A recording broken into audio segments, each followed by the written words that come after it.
네, 오늘 하나님 말씀 에베소서 6장 4절 말씀으로 좀 나누려고 합니다. 사실 어버이 주일 설교는 이 목회자에게 참 어려운 설교입니다. 이전에 은퇴 목사님 한 분을 만나가지고 목사님, 이 어버이 주일 설교 준비하는 게 참 어려워요. 그랬더니 나이가 많으신 그분도 나도 그래서 어버이 주일에 참 설교 때문에 고민을 많이 했어. 이제 그 이야기를 하시더라고요. 제가 어찌 저희 가정이 가장 모범적인 가정이고 너무 잘하고 있으니까 이렇게 하십시오라고 말할 자격이 있겠습니까? 사실 목회자는 그래도 삶으로 좀 노력하는 부분이 있는 거가 나름의 기반이 좀 있고 그래야 설교도 좀 할 때 좀 힘도 나오고 그러는데, 가정에 대한 설교만큼은 참 어렵다, 그런 생각을 많이 합니다. 마음은 저보다 더 귀하시고 자녀들에게 더 열정으로 또 애쓰시고 그런 부모님들이 이 앞에 계신데, 제가 오늘 말씀 붙들고 겸손히 그래도 하나님의 좀 음성을, 좀 은혜를 좀 나누기 원합니다. 출애굽기에 보면 하나님의 10계명이 나오죠. 그 가운데 자녀를 잘되게 하고 복되게 하는 계명 5계명이 나옵니다. 출애굽기 20장 12절, 내 부모를 공경하라, 그리하면 내 하나님 여호와가 네게 준 땅에서 내 생명이 길리라.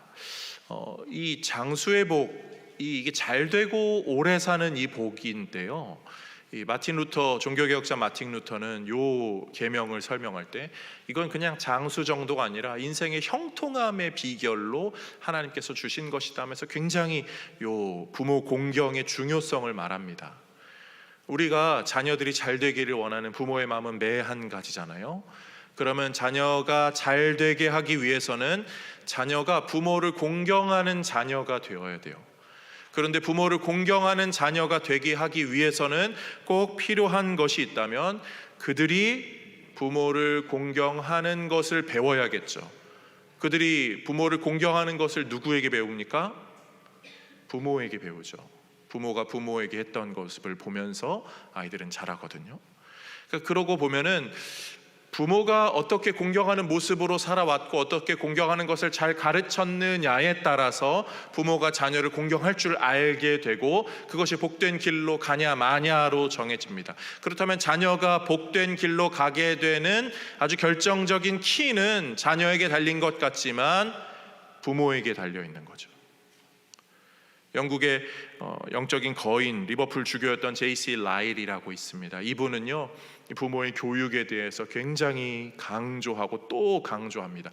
부모가 어떻게 하느냐에 따라서 자녀가 녹슨 연장이 되기도 하고, 부모가 어떻게 교육하냐에 따라서 날카롭게 잘 벼려진 연장이 되기도 한다. 부모가 자녀를 무신론자로도 만들 수 있고 비관하는 사람으로도 만들 수 있고 아니면 신자로도 만들 수 있다. 이런 이야기들을 이 교육의 중요성의 자세에서, 그 관점에서 입각해서 아주 우리에게 많은 교훈을 줍니다. 사랑하는 성도님들, 자녀가 잘 되기를 원하시죠? 대답하셔야죠. 자녀가 잘 되기를 원하시죠? 네, 그 마음만큼 정말 우리의 마음속 깊은 곳에 이것만큼은 정말 굳건하게 있는 것 같아요. 자녀가 어떤 부모든 자녀가 잘 되기를 원합니다. 그런 면에서 오늘 우리는 이 말씀을 좀 생각해 보면서 좋은 부모가 돼야 자녀가 잘 될 터인데, 그것을 위해서 나는 어떻게 신앙생활해야 하는가를 좀 염두에 두시고요. 사실 이것은 육체적인 부모와 자녀의 가정만이 아니라 우리 영가족, 그리스도 안에서 한 가족된 우리 모두에게 해당하는 말씀이죠. 자녀가 있든 없든 부모든 자녀든 상관없이 오늘의 말씀을 교훈 삼아서 주님, 우리의 가정을, 우리의 삶을, 우리 성도의 인생을 주의 뜻대로 인도하여 주옵소서 소망하고, 그 말씀 따라 사는 자녀가 정말 장수의 그리고 잘됨의 복을 누리듯 우리도 그 은혜를 누릴 수 있기를 주님의 이름으로 축복드립니다. 세 가지 내용을 살펴봅니다. 첫 번째로, 성도는요, 마음의 중심을 잘 잡음으로 바른 자녀로 또 자녀의 삶을, 또 그런 부모의 삶을 살아갈 수 있습니다. 오늘 본문의 말씀 앞부분에 이런 말이 나와요. 또 아비들아, 너희 자녀를 노엽 노엽게 하지 말고 나옵니다. 노엽게, 화내게, 짜증내게, 그리고 뭔가를 계속 아주 신경질 나게 해서 그 마음이 불편하게 만들지 말고라는 의미거든요. 다시 한번 생각해 보세요. 자녀를 노엽게 하지 말라는 것은 1번 자녀가 화내지 않도록 한다. 2번 부모가 자녀에게 화를 안 낸다. 뭐가 맞죠? 라고 물어보면 대답을 하시면 곤란할 수 있으니까 가만히 생각해 보면 자녀가 화내는 상황을 안 만들어줘야 되나? 아니면 자녀의 화를 잘 풀어줘야 되나? 아니면 부모가 화내는 것 자체가 아이들을 짜증나게 하고 속상하게 하기 때문에 부모가 아예 화를 안 내야 되나? 이런저런 생각을 할 수 있죠. 또 교육의 전문가들은 요즘에 또 그런 부분을 많이 건드리는 것 같아요. 어머니 그렇게 화내시면 안 돼요 하면서 충분히 설명하셔야 돼요 막 이러면서 우리에게 이런저런 교훈을 해주니까 왠지 자녀에게 버럭하면은 내가 자녀를 잘못 키우는 건가 착각할 수도 있는데요. 아니요, 화라는 거는요 하나님이 그것도 만드신 감정이죠. 하나님도 분노하시거든요. 그런데 거룩한 분노를 하시죠. 악한 것에 대해서 분노를 하시는 거죠. 그냥 기분 따라가 아니라. 그런 면에서 우리는요 이 자녀를 노엽게 하지 말라는 것을 노엽게 하는 게 뭐지? 요 단어에 얽매여 가지고 괜히 감정으로만 불쾌감을 느끼거나 아니면 죄책감을 느끼는 걸로 이해하시지는 마시고 에베소서 말씀이잖아요. 서신서 말씀이고 지금 6장입니다. 요 앞에까지의 내용들과 연결지어서 오늘 구절을 좀 이해하시면 좋으셔요. 서신서들은 사실 사도 바울이 전반부는 신학적인 내용을, 후반부는 삶의 적용을 말합니다. 에베소 교회는 사도 바울이 열심히 사역을 했던 그 교회였고 그 교회의 성도들, 그 가정들에게 이 편지를 쓴 것이죠. 그런 면에서 이 믿음의 가정들에게 쓴 겁니다. 에베소서 5장 조금 앞으로 가서 5장에 가면 이런 내용이 나와요. 5장 10절 말씀, 주를 기쁘시게 할 것이 무엇인가 시험해 보라. 주님을 기쁘시게 하는 삶이 뭐지? 그건 고민하면서 살라는 거예요. 15절, 그런즉 너희가 어떻게 행할지를 자세히 주의하여 지혜 없는 자 같이 하지 말고 오직 지혜 있는 자 같이 하여. 그러니까 좀 지혜롭게 하나님을 기쁘시게 하는 삶이 무엇인가를 고민해 보면서 살아라. 그러면서 남편들아, 아내들아, 아비들아, 이런 예시들로 쭉쭉쭉 나가는 거죠. 그러니까 자녀를 노엽게 하지 말라는 거는 그냥 모든 가정들의 어떠한 인문학적 소양으로 화내지 않는 가정을 말하는 게 아니라 믿음의 가정에 믿음의 자녀가 속상하게 할 만한 일이 없도록 아비들이 신경을 써라, 부모들이 신경을 써라, 그런 내용으로 이해할 수 있겠죠. 그럼 믿음의 자녀가 화내는 게 뭡니까? 믿음의 자녀는 언제 속상하죠? 오늘 본문에 나오는 이 노엽게 하다는 게 성경에서 언제 주로 쓰였는지 아십니까?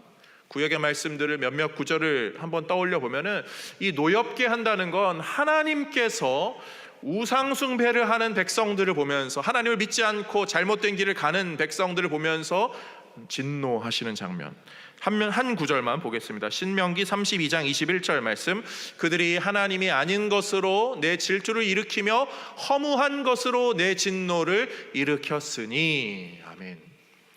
이스라엘 백성들이 하나님이 아니라 다른 것을 따르고 우상숭배를 하고 인간적인 생각으로 살아가는 그 모습을 보면서 하나님께서 마음에 노여움이 있으셨어요. 그런 노여움을 성경이 좀 이야기합니다. 그렇다면 믿음의 가정에 믿음의 자녀가 노여워하게 되는 일은 뭘까요? 그것은 부모가 비신앙적인 것이 가장 노엽겠죠. 믿음의 자녀가 생각할 때 우리 부모가 신앙이 없으면 그것만큼 속상한 게 없거든요. 어릴 적에 기억나요. 친구들 중에요, 교회 신앙생활을 같이 하는 친구들 중에 아버지가 신앙생활을 안 하는 친구들이 있었습니다. 혼자 교회 믿는 친구들이죠. 그 친구들이 가장 열심히 기도했어요. 왜요? 우리 엄마 아빠가 신앙생활 안 하는 것, 예수를 못 믿고 있다는 것 자체가 너무나 삶의 큰 괴로움이어서 기도를 할 때 가장 그 부분을 기도하게 될 때는 가장 간절해지더라고요. 믿음의 자녀가 가장 노여워하는 영역은요, 부모가 비신앙적일 때입니다. 겉과 속이 달라요. 신앙적이지 않은 모습이 있으면 너무 화가 나겠죠. 믿음의 가정에서 특히 더 그럴 수 있죠. 믿음의 가정에서 비신앙적인 건 뭐죠? 주일에는 신앙적인 것 같지만 자녀는 부모의 일주일의 삶을 다 보잖아요. 나머지 6일의 삶, 아니 주일날 오후부터 시작해서 그 7일의 삶 내내 교회에 갔을 때 빼고는 도무지 성도답지 않은 모습으로 가득 차 있다면 그 비신앙적인 모습이 자녀에게는 너무나 큰 괴로움이고 속상함이고 화가 나죠. 그런데 그것보다 더 화나는 것이 있다고 한다면 그것은 비신앙적인 것이 아니라 소극적 신앙의 자세를 가진 부모의 모습일 것입니다. 소극적 자세를 가진 부모의 신앙의 모습은 어쩌면 조금 타협적일 수 있어서 자녀들에게는 지금은 별로 화나지 않는 일일 수 있어요. 교회를 가지 않아도 뭐라고 하지 않고, 또 신앙적인 생활이 없어도, 자녀가 그런 모습이 없어도 부모가 별로 터치하지 않는 걸 보면서 나를 존중해 준다라고 오해할 수도 있겠죠. 그렇게 생각할 수도 있겠죠. 지금은 그 부모의 소극적 신앙적인 모습이 자녀에게는 아무런 분노가 되지 않습니다. 그러나 심판대 앞에 서게 될 그때를 떠올려 보십시다. 정말 가장 안타까운, 우리가 정말 그런 일은 없어야겠지만 정말 그 심판대 앞에 서서 누구는 이쪽이고 누구는 저쪽일 때 자녀는 누구를 원망할까요? 우리가 잘 아는 이솝 우화 중에 도둑과 어머니라는 이야기가 있습니다. 별로 제가 좋아하지는 않아요. 너무 좀 충격적이고 좀 가학적이어서. 도둑이 있었죠. 도둑질을 하다가 경찰에 잡힙니다. 그리고 형을 집행하러 가게 되는데 물어봅니다. 형을 집행하는 분들이 소원이 하나 있다면 들어주겠다. 소원이 있습니다. 어머니를 만나고 싶습니다. 꼭 하고 싶은 말이 있습니다. 어머니를 만나요. 어머니, 제가 하고 싶은 말이 있어요. 가까이 오세요. 가까이 오세요. 무슨 말이야? 라고 했는데 그 순간 그 도둑이 어머니의 귀를 깨물죠. 그리고는 내가 어렸을 적에 당신이 나를 이렇게 이 작은 것 도둑질할 때 제재시키지 않아서 내가 지금 이게 아무렇지도 않게 됐고 내가 지금 이런 상태가 된 건 당신 때문입니다. 이게 사실 그 도둑 잘못이죠. 자기 잘못인데 부모 탓을 하는 거죠. 그런데 그 일이 사실 그냥 우화 정도로 끝나지 않고 하나님의 심판대 앞에서 일어나게 된다면 자녀는 우리 엄마 아빠는 그렇게 신앙생활하고 천국 저기 갔네라고 하지만 나는 왜 그렇게 그때 열심히 이끌지 않고 왜 나한테는 이런 거 그냥 내버려둬서 나를 이렇게 이런 일이 벌어지게 한 거지? 이런 일이 벌어진다면 안 되잖아요. 자녀의 신앙을 놓고 부모의 신앙적인 소극성이 얼마나 위험한지는 우리가 계속 곱씹어 봐야 됩니다. 그래서 때로는 불편해도 이 신앙적인 요소는 계속 제공해 주셔야 돼요.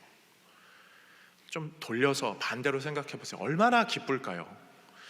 하나님 나라의 심판대 앞에 딱 서서 그래, 하나님 나라 신앙생활 잘해왔대 딱 들어갑니다. 그 자녀가 지금 누리는 기쁨보다 나중에 훗날 누리는 기쁨이 훨씬 비교되지 않게 클 거거든요.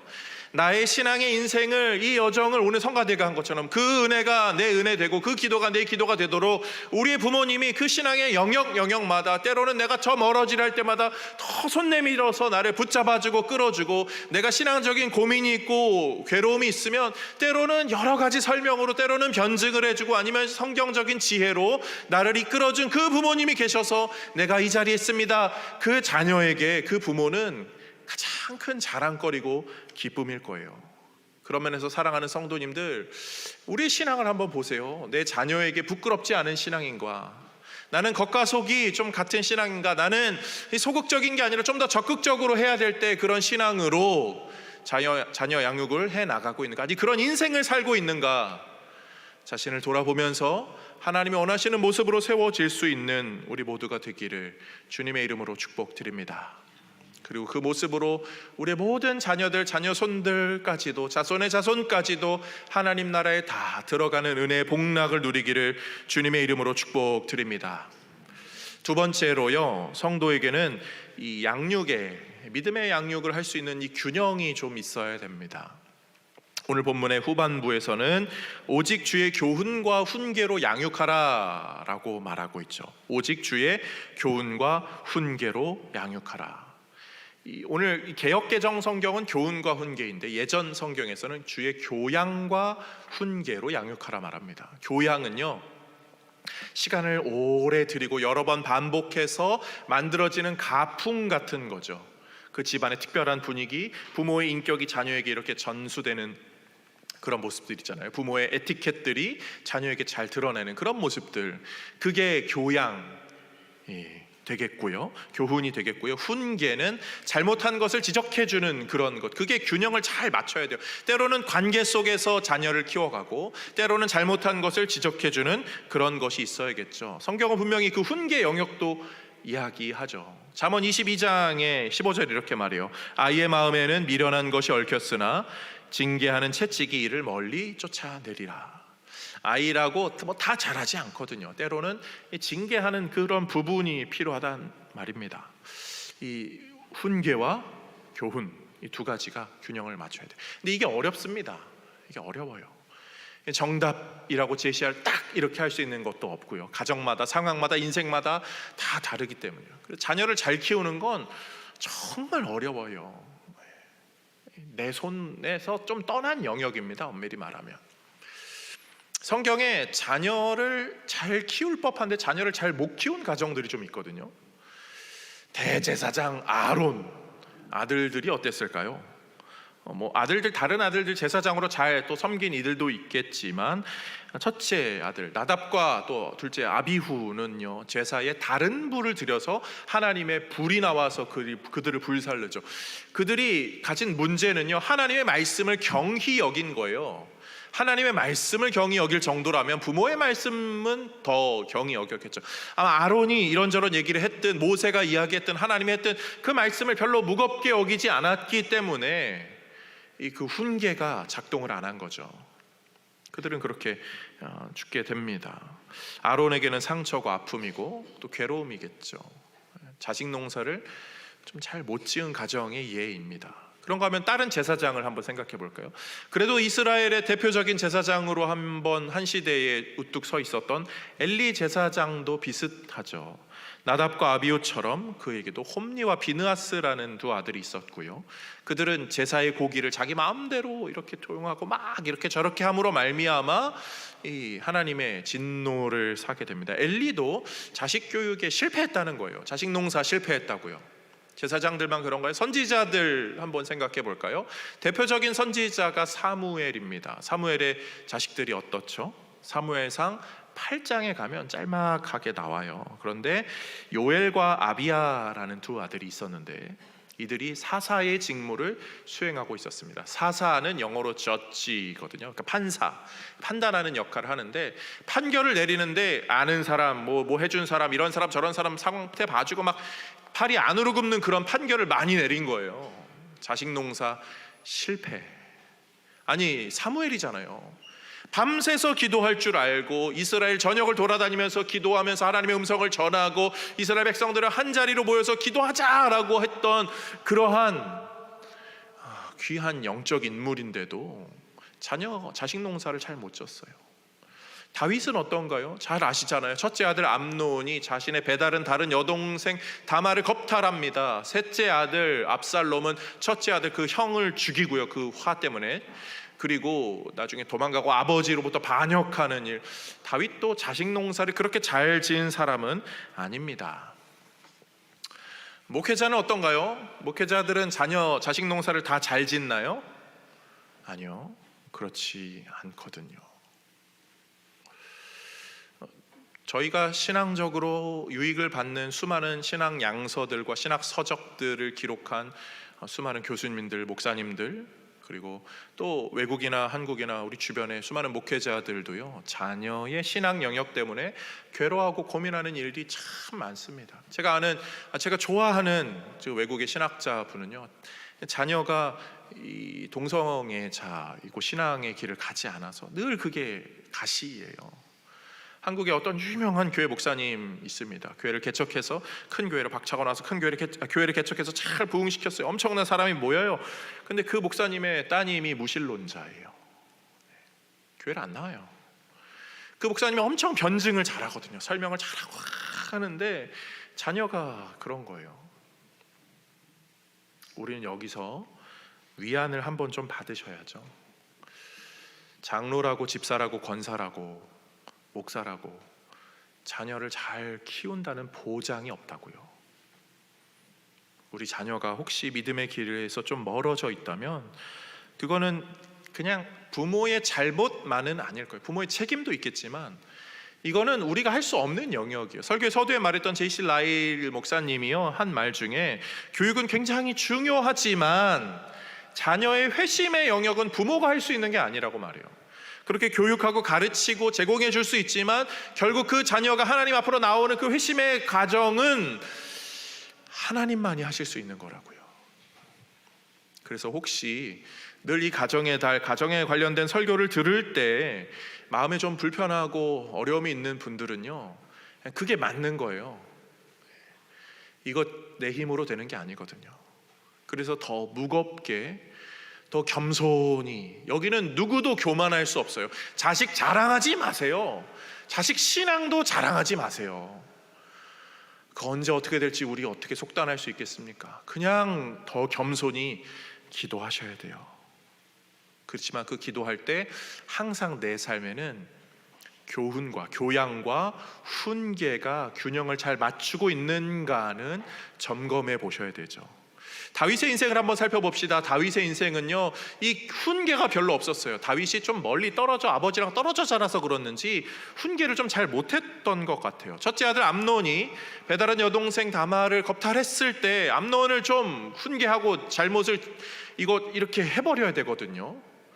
근데 첫째 아들에게 왕위를 주고 싶어서인지 흠이 있으면 안 돼서 그런지 이거 막 덮잖아요.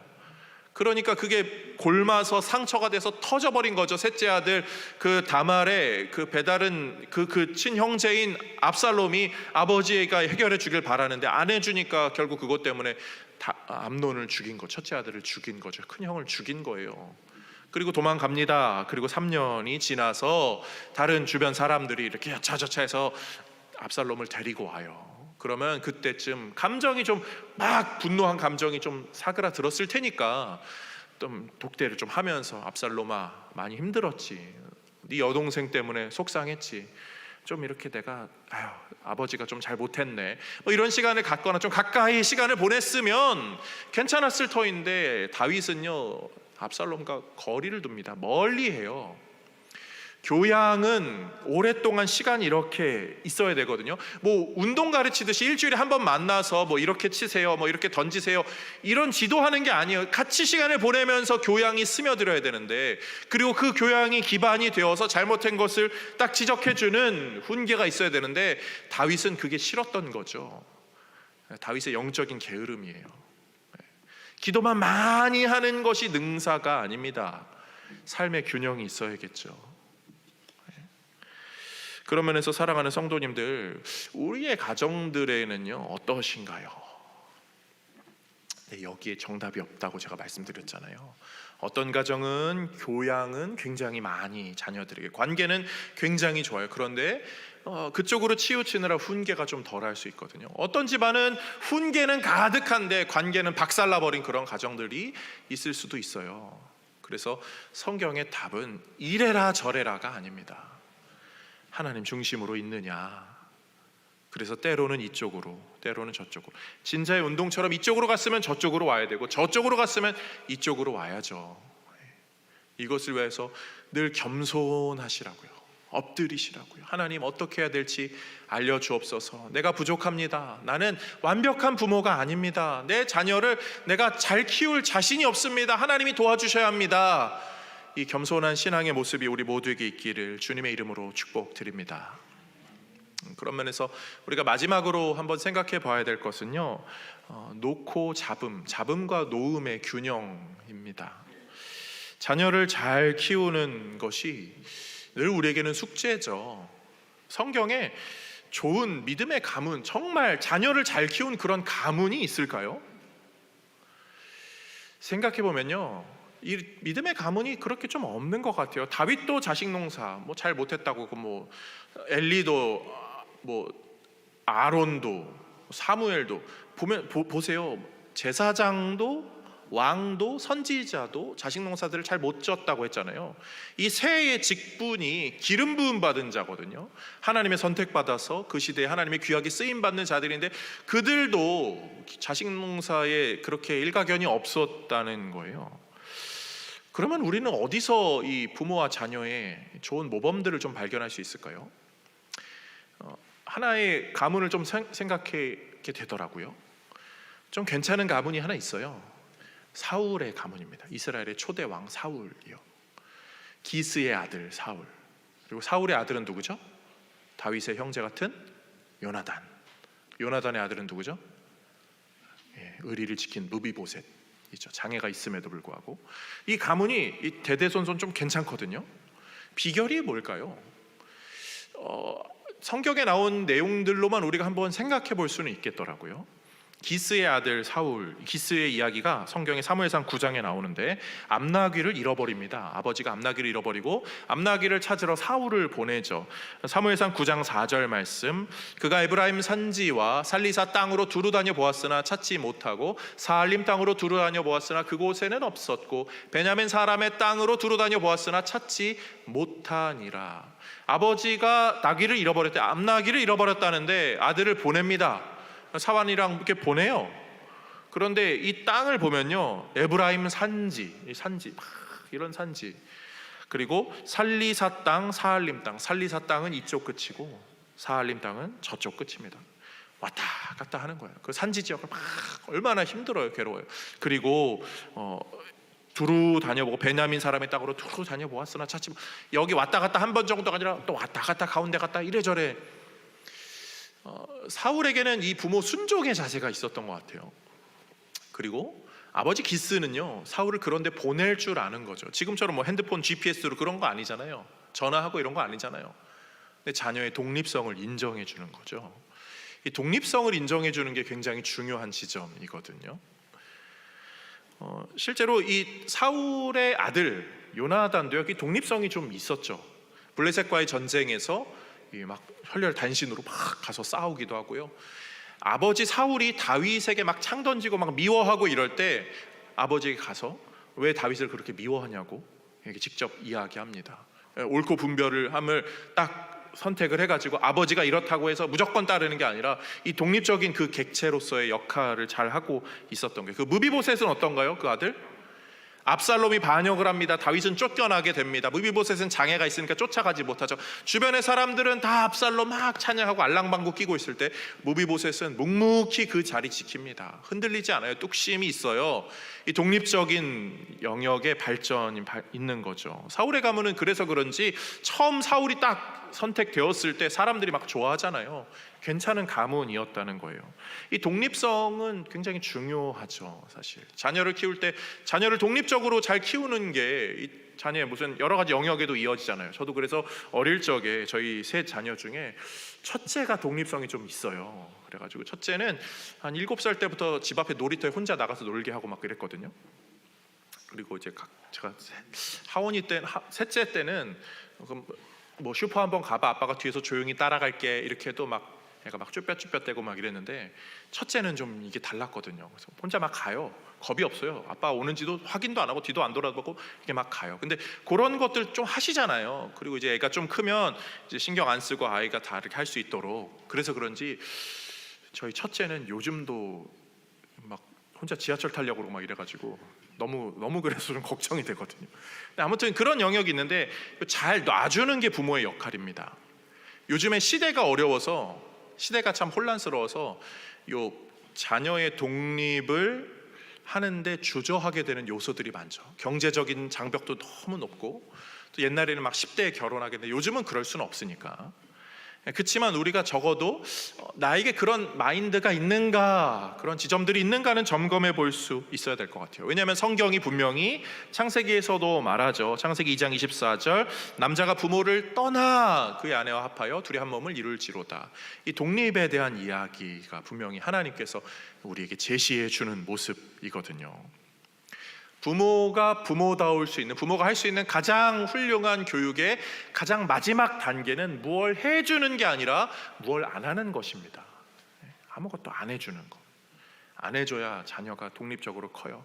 이 교훈과 훈계로 잘 양육된 자녀는 부모가 아무것도 안 해줄 때 이게 부모의 무책임함, 무능함 아니면 포기, 무관심이 아니라 하나님의 손에 맡긴다는 것을 알고 그 자녀도 거기서 하나님을 더 간절히 찾게 되죠. 이제는 오늘 성가 때 찬양이 그거였잖아요.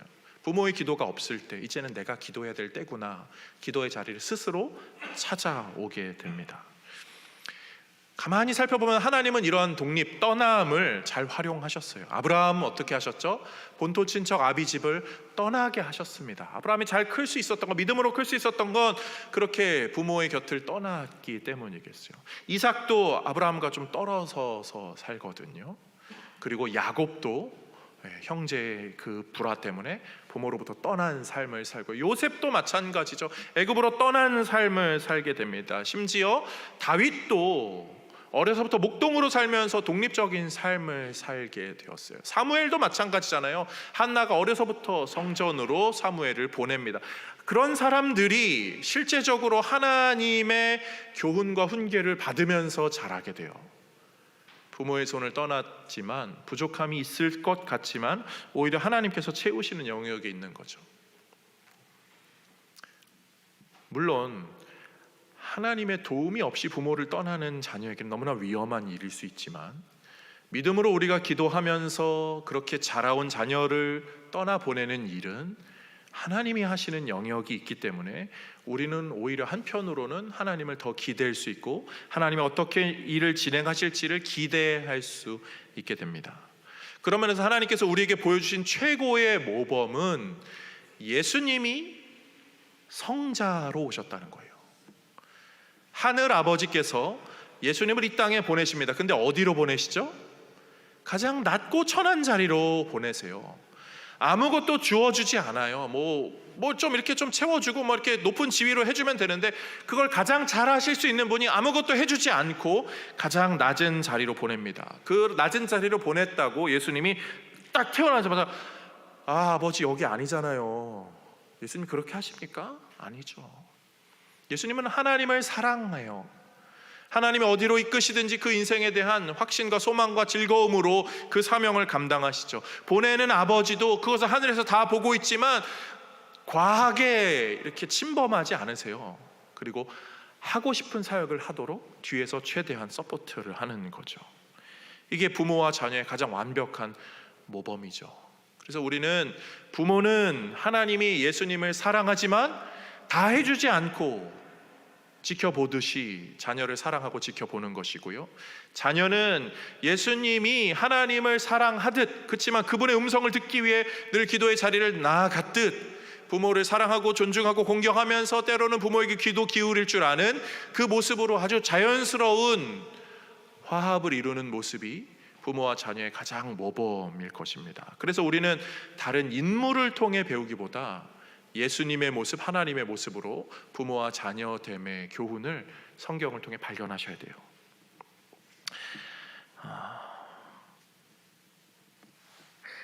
그런데 이 이야기를 하면은 항상 이 5월 가정의 달 설교는요, 우리에게는 조금 불편함이 있습니다. 사실 우리는 점수를 좀 매겨보자면 그렇게 과한 후한 점수를 좀 못 매기거든요. 우리의 가정들이 좀 그래요. 이런 가정의 달 믿음의 설교를 이번 주까지, 지난주 이번 주 2주 이렇게 준비했는데요, 항상 그런 거잖아요.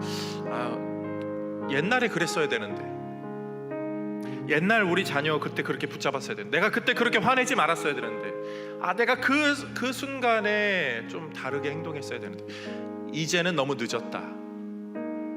우리 가정에는 너무 그 골이 깊어서 이제는 좀 너무 그 깨진 항아리 같아서 붙일 수도 없는 단계가 되었고, 잃어버린 조각들은 되찾을 수 없는 상태가 된 것 같아. 이제는 어떻게 해야 되나라는 이 어찌할 수 없는 마음이, 그 응어리가 우리 안에 있습니다. 그런데 우리가 말하는 복음은 예수 그리스도잖아요.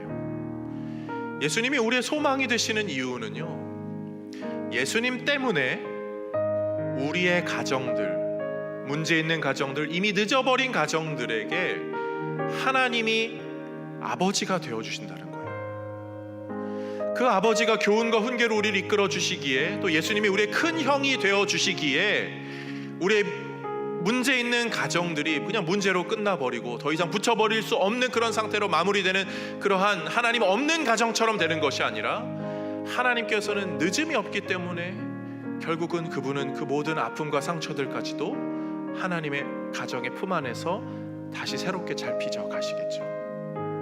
제가 좋아하는 성경 구절이 시편 37편 24절이거든요. 함께 읽어보실까요? 그는 넘어지나 아주 엎드려지지 아니함은 여호와께서 그의 손으로 붙드심이로다. 아멘. 사랑하는 성도님들 인생에 이제 늦었네, 이제 돌이킬 수 없네, 이제는 그냥 박살나 버렸네, 가정에 그런 순간들이 있습니다. 그렇지만 넘어질 수 있어요. 그렇지만 우리 아버지 하나님은, 참 아버지 하나님은 우리의 모든 가정을 끝까지 붙드시고요, 완전히 넘어지지 않도록 그 조각들을 다 이미 모으고 계셔요. 상처는 별이 된다는 그런 말처럼 우리 인생의 아픔들과 괴로움, 때로는 가정의 문제들을요, 하나님은 더 선하게 바꿔주시겠죠. 그것을 위해서 우리가 할 수 있는 주의 교훈과 훈계로 우리가 먼저 양육받고, 또 주의 교훈과 훈계로 또 우리의 가정을, 자녀들을 또 시도해 보는 거예요. 100점이 아니어도 괜찮습니다. 또 우리가 교육받은 대로, 또 양육받은 대로 또 시도해 보는 거죠. 그럴 때 주님께서 우리의 가정들을 살피시고 도우시는 은혜가 우리 모두에게 있는 줄로 믿습니다. 그러면서 겸손히 기도하며 우리의 가정을 주님께 올려드리는 우리 모든 성도님들 다 되시기를 주님의 이름으로 축복드립니다.